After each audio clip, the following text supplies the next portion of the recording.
Rain was tapping the courthouse windows before sunrise. The air smelled like wet wool, old paper, and coffee gone cold. I had a file on my desk so heavy, it bent the corner. After 33 years on the bench, I knew that weight meant trouble. Before I open that file, stay with me for a minute.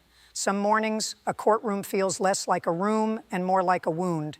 If you've ever carried pain in silence, you'll know this one. My name is Judge Evelyn Shaw.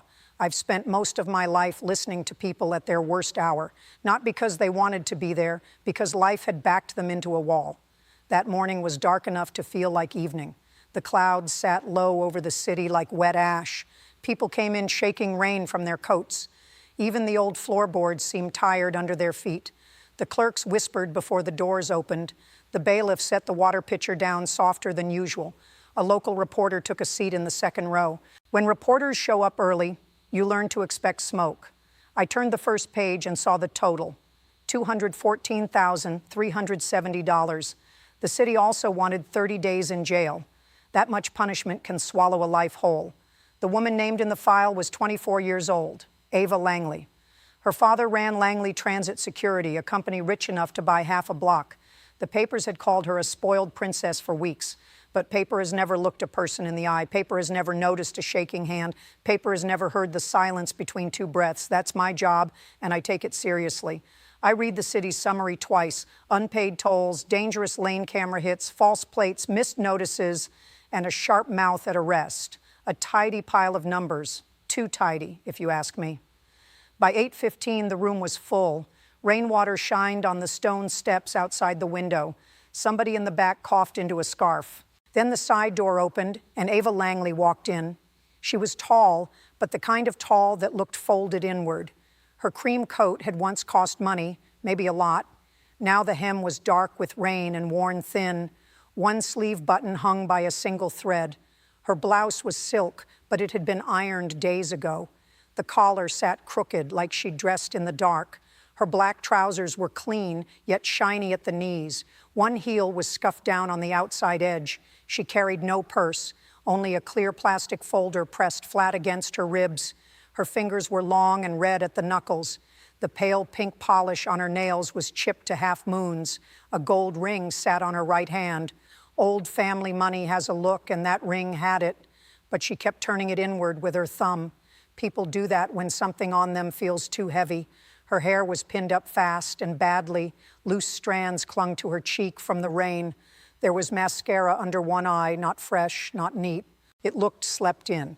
What struck me most were her eyes, gray, wide, and trying very hard to stay empty. I've seen rich children in court before. They usually wear comfort like perfume.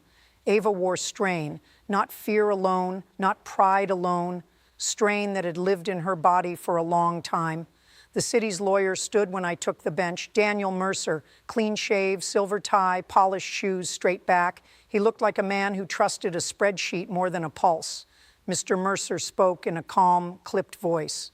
He listed each violation like nails dropped in a tray. 41 camera hits across 6 months, 17 toll runs, and 8 false plate flags. He told me the vehicles were registered to Ava Langley. He told me notices were mailed and ignored. He told me officers documented her disrespect during arrest.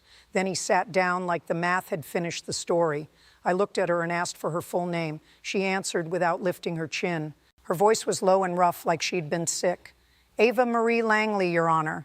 Then I asked if she understood the city's request.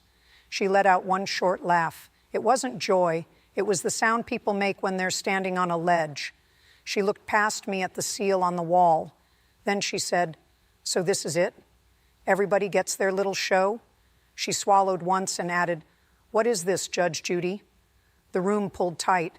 Even the reporter stopped writing. I held her eyes for 3 seconds. Then I told the bailiff to step forward. I said, "You do not insult this court and keep talking. I can punish that on the spot. That means 6 hours downstairs to cool your anger." My gavel came down once, clean and hard. She didn't argue.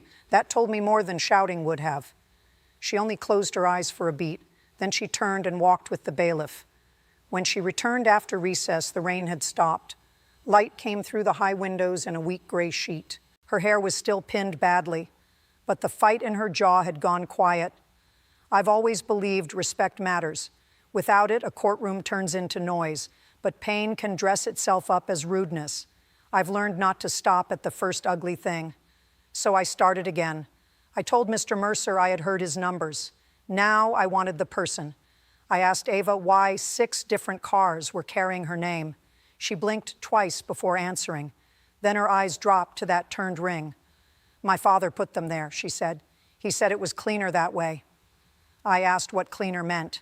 She took a breath that trembled in the middle. He didn't want the company name tied to crashes. He said my name would keep reporters away. There it was, the first crack. A young woman on paper looked like an owner. A young woman in front of me looked like a shield. I asked how old she was when she signed. 18, she said. My mother had just started chemo. I signed whatever he put in front of me. She said she thought they were insurance forms. She said her father's assistant pointed where to write. She said the cars would only be there a month. Then her mother got sicker, and the month kept going. I looked down at the registration copies. Every signature matched. But the first 3 were made within 11 minutes. Nobody reads 6 car titles in 11 minutes. Have you ever looked at a young face and wondered what it cost to hold it that still? Have you ever heard one sentence and felt the whole room tilt? That was the moment I knew this story wasn't where it claimed to be. Mr. Mercer stood again and reminded me ownership still mattered. He said notices went to her address. He said the law can't pause for every family excuse. He wasn't cruel, just certain.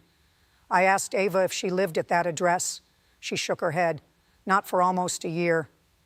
My father had the mail sent to his office. That was the second crack. The city had proof of mailing.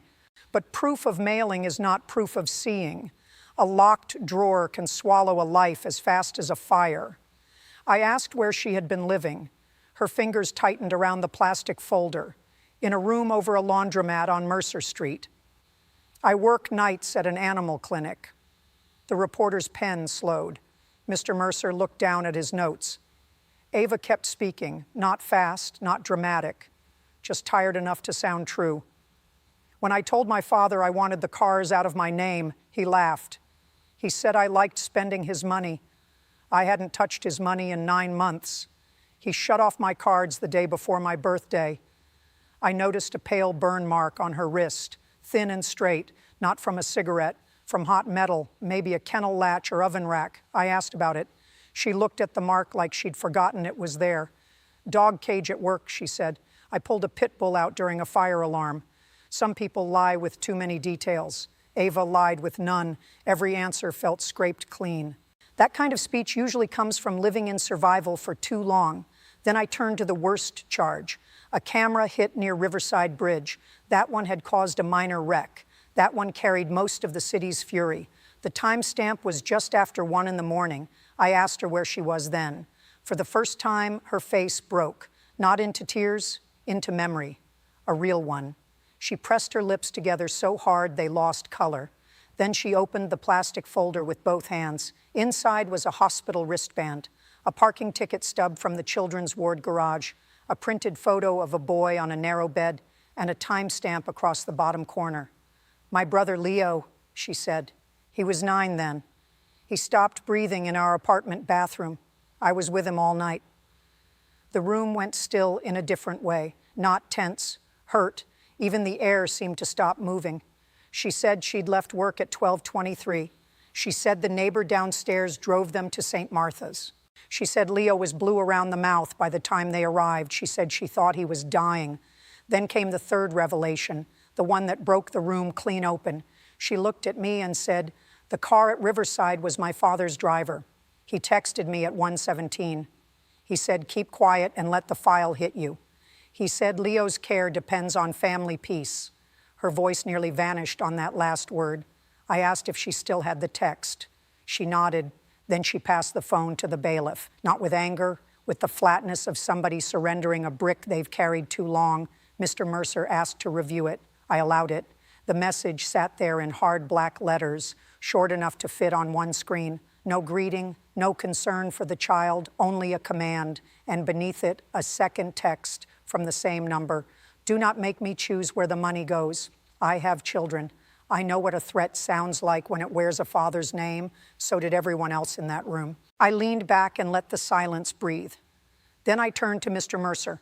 Counselor, I have questions now. His jaw tightened before he answered. Of course, Your Honor. I asked whether the city had verified the driver at Riverside. He said no, not beyond registration and camera angle. I asked whether anyone checked employer use of those vehicles. He said the office had no duty to. I asked whether anyone requested corporate dispatch logs. No. Garage entry scans. No. Payroll records for the drivers. No, again. That was the problem with a paper case built too fast. It can look strong from across the room. Then one human fact steps into it, and the whole thing starts leaking. Mr. Mercer asked for a moment to review the new materials. I granted it. While he read, Ava sat very still. Her hands were open now on the table, palms down. She looked less proud that way, less armored. The red around her knuckles had deepened. I wondered how many doors she had opened alone that year. The bailiff brought me a city impound photo. Black sedan, dented rear quarter, false plate half hanging. Then he brought the garage footage from Langley Transit's own camera. That changed everything. The video was grainy, washed in blue security light. At 1:03 in the morning, the sedan rolled from a lower bay. A man in company uniform stepped out to swipe the gate card. Not Ava. He was broad-shouldered and older. His badge read Cole. He leaned back in, took a phone call, then sped out. At 1:11, the gate shut behind him. I asked for the still frame on the screen. Mr. Mercer stared at it longer than he wanted to. The reporter stood without meaning to. Ava never looked up. Then came the dispatch sheet. Vehicle assignment to Vincent Cole. Emergency pickup for Grant Langley, signed by the fleet supervisor at 12:57. There was more. An office email sent 2 months earlier. Subject line, title transfers. Body text, keep all temporary liability under Ava until quarter close. Mr. Mercer removed his glasses. He rubbed the bridge of his nose and read that line twice. That's what a person looks like when certainty starts to crack. Not dramatic, just quieter. I asked him if the city had requested those records before filing for full punishment. He admitted they had not. He said the file had appeared straightforward. If you've ever watched someone get buried by paper, stay with me now, because this is where truth either gets a chair in the room or gets thrown outside, and too many people never make it past that door. I told Mr. Mercer the law is not a guessing game. It is not a bucket we dump on the nearest name. If the city wants to punish a person, it must first see the right person. That is not softness. That is the bare minimum. Ownership can matter, yes, but control matters too. Choice matters more than either. I said, a daughter's last name is not a steering wheel. I said, fear is not consent. I said, a threat from a parent is not a free choice. Mr. Mercer gave one final defense of the rules. He said public safety depends on firm liability. He said victims of road harm deserve somebody to answer. He was right about that, but he was wrong about who. So I answered him plainly. The city deserves accuracy. The public deserves effort. And this young woman deserves better than lazy certainty. He started to say the notices were still hers. I raised my hand. The notices were addressed to a life built by manipulation. That does not excuse every word she spoke, but it does change the weight of everything beneath it. I looked once more at the hospital photo. Leo's face was gray under fluorescent light. A small dinosaur backpack sat on the floor beside the bed. There are details that no actor remembers to invent. Then I looked at Ava. She was no longer staring at the wall. She was staring at the table edge like it could cut her. I knew it was time to rule. I told the room to rise, then to sit. The scrape of benches settled under the ceiling. My gavel rested by my right hand. Ava Langley, on the city's requested fines tied to those vehicles, I find the proof broken. My gavel came down once. The city showed registration. It did not show control, intent, or honest notice. On the Riverside incident, I find the evidence points away from you. My gavel came down again. The driver was another man. The city failed to do the work required before seeking full punishment. On the false plate counts and toll runs, those claims are dismissed as to you. My gavel came down a third time. The city may pursue the company and any true driver. It may not use you as a shortcut. I let that sit for one breath. Then I turned to the earlier insult. You spoke to this court with contempt. That means open disrespect in this room. You already served the full 6-hour penalty for it. My gavel came down once more. Time served. No further jail. No further fines. Ava did not cry, not the way people expect in movies. Her shoulders dropped first, like hooks had come loose inside them. Then her mouth opened, but no sound came out. She pressed both hands flat to her thighs. Her thumbs shook against the fabric. She looked as if standing up might break her apart. I've seen joy. I've seen grief. What crossed her face was stranger than both. It was the shock of not being crushed when you were braced for it. The reporter in the second row lowered his camera. Mr. Mercer sat down slowly. Even he looked relieved that truth had finally entered the room. That mattered to me. Then I did something I do not always do. I asked her to remain for one moment after the court cleared, not as a defendant, as a person. When the benches emptied, I stepped down from the bench. I held out a folded note. On it were 3 names: a trauma counselor, a legal clinic that handles forced financial liability, and a housing advocate 2 blocks from her laundromat room. I said, "You should not have had to learn adulthood like this." She took the note with both hands. No ring turn this time, no sharp laugh, only a slow nod that looked painfully young. I asked one more question. Do you want the court clerk to help you file for protection from further transfer attempts? Her eyes lifted to mine. Yes, she whispered. That was when a voice came from the back, soft, old, steady. It was Mrs. Bernice Holloway from the 3rd row. I knew her by sight. She came to housing hearings for half her block. She stood with a cane in one hand and a grocery bag in the other. She said, "Your Honor, that girl carried my laundry upstairs all winter. She bought my heart pills twice. She never let me pay her back." Ava covered her mouth with her fingers, not to hide tears, to keep herself from falling apart in front of a stranger's kindness. Mrs. Holloway kept going. She sat with my grandson when I had stitches. She fixed my smoke alarm. And the night that little boy got sick, I was the one driving. No one challenged her. No one needed to. Truth has a different sound when it comes from ordinary people. It lands without decoration.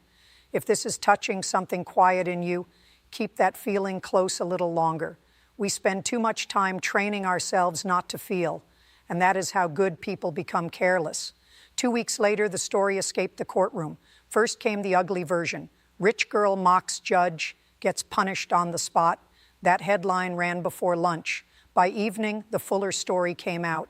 The garage video surfaced. The hospital timestamp surfaced. So did the text from her father. Then the letters started, not dozens, hundreds. My clerk counted 643 in the first 5 days. There were handwritten notes from single mothers, emails from men who said their names had been used by family too. One retired teacher mailed 27 grocery cards. She wrote, "For the boy." A mechanic offered to inspect Ava's old hatchback for free. A landlord offered a safer apartment at reduced rent. An asthma group sent Leo 2 travel kits and a new spacer. A small animal rescue offered Ava daytime work. The legal clinic on my note took her file. Within 9 days, they froze new transfers into her name. A labor investigator opened questions around Langley Transit. 3 former drivers came forward on their own. The court phone rang off the hook. Most people weren't calling about punishment. They were calling about Mrs. Holloway. They wanted her rent covered for a year. By the second Friday, her building had a repaired front light. A grocery delivery service sent 8 weeks of food. One envelope held $1,432 in small bills. No return address. I do not romanticize public attention. Crowds can love badly. Crowds can hate badly too.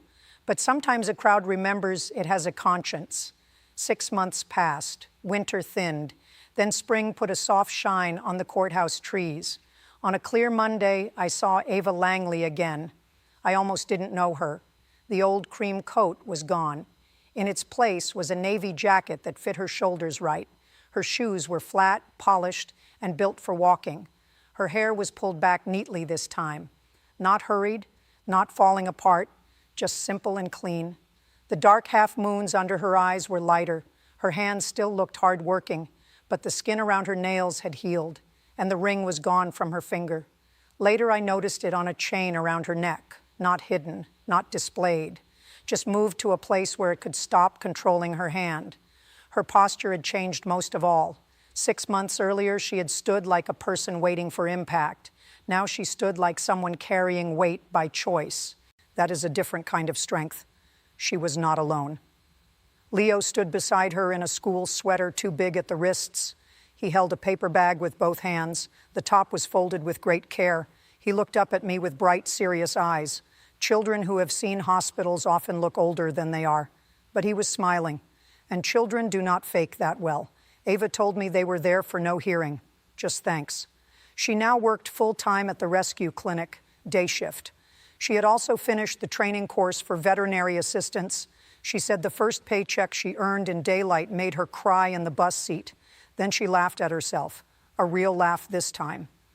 Leo unfolded the paper bag and handed my clerk 2 dog biscuits, one for the clerk's terrier, one for the bailiff's beagle. Small things can prove a whole new life. Ava said Mrs. Holloway now lived downstairs from them in a better building. They shared soup on Sundays. Leo had not been back to the emergency room in 4 months. He said that part proudly. Then Ava gave me one detail I will never forget. She said, "I sleep with my phone on the table now. Not under my pillow. I think that means I'm less afraid."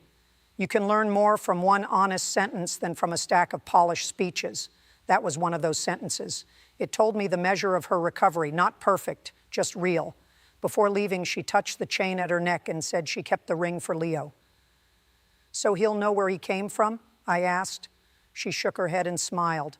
"So he'll know he can move things, even the heavy ones." That answer stayed with me all day. So let me ask you something before I leave you tonight. When the world misreads a person standing right in front of it, who among us slows down? Who looks twice? Who refuses the easy lie? After court ended, I sat alone in my chambers. The sunset had turned the window glass the color of old copper. Somebody down the hall laughed at a joke I could not hear. My robe felt heavier than it had that morning.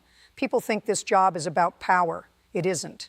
It's about attention, real attention, the kind that notices a worn sleeve, a turned ring, a hospital wristband tucked behind a traffic photo. Justice is rarely blind in the way people imagine. It must see clearly, not just what was done, but who had the power to choose and who was made to carry it. I have punished cruel people. I have protected frightened ones. Sometimes they were the same person on different days. That is why the work asks so much of the heart. The law is a tool, nothing more. In careless hands, it can bruise the innocent. In steady hands, it can pry open a door that fear has nailed shut. That day, a young woman walked into my courtroom wearing someone else's blame. She walked out carrying her own name again. There are rulings you forget by supper. That was not one of them. Long after the benches emptied, I could still hear the small sounds, the gavel, the paper bag, the old woman's cane on the floor, proof that mercy is never abstract. It has weight. It has breath. It enters a room through ordinary people, and when it does, even the coldest facts must make space. I turned off the lamp on my desk. The room went dim, then quiet. Outside, the last light slipped from the courthouse steps. I sat there a moment longer and let the silence settle. Justice begins by looking twice.